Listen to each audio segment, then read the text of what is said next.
বিএনপির চেয়ারপারসন ও সাবেক প্রধানমন্ত্রী বেগম খালেদা জিয়ার মৃত্যুতে দেশ জুড়ে নেমে এসেছে শোকের ছায়া।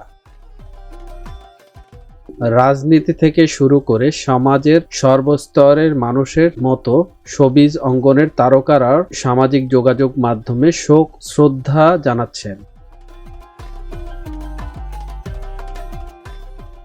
চিত্রনায়িকা পরীমণি তার ফেসবুকে দেওয়া এক আবেগঘন পোস্টে খালেদা জিয়াকে স্মরণ করে লেখেন, তিনি চলে গেলেন, তিনি সয়ে গেলেন, তিনি রয়ে গেলেন, তিনি এভাবেই থেকে গেলেন এই মানচিত্রে।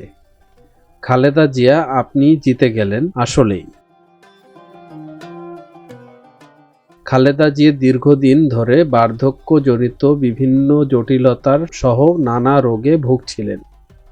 চলতি বছরের ৮ই জানুয়ারি উন্নত চিকিৎসার জন্য যুক্তরাজ্যের লন্ডনে যান খালেদা জিয়া। চিকিৎসা শেষে ৬ মে তিনি দেশে ফিরেন। সেই সময়ে স্বাস্থ্যের কিছুটা উন্নতি হয়েও দেখা গিয়েছিল, কিন্তু দীর্ঘদিনের শারীরিক জটিলতা এবং মানসিক ধকলের কারণে তিনি অত্যন্ত দুর্বল হয়ে পড়েন। গত ২৩শে নভেম্বর শারীরিক অবস্থার অবনতি হলে তাকে পুনরায় এভারকেয়ার হসপিটালে ভর্তি করা হয়েছিল।